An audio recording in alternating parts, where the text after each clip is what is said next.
singkong parut, kelapa parut, gula merah, terus pisang, tepung ketan, terus bumbunya bawang mirih, bawang merah, bawang putih, terus garam ya, jadiin satu kayak gini nih.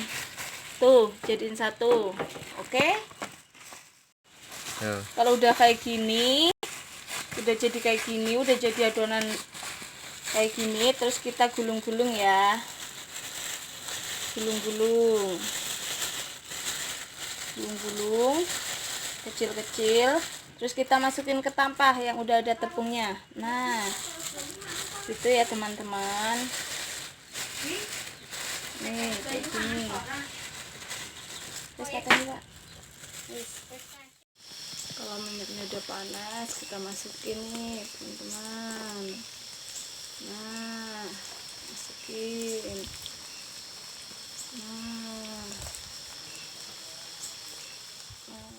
Sambil dibolak-balik ya biar gak gosong.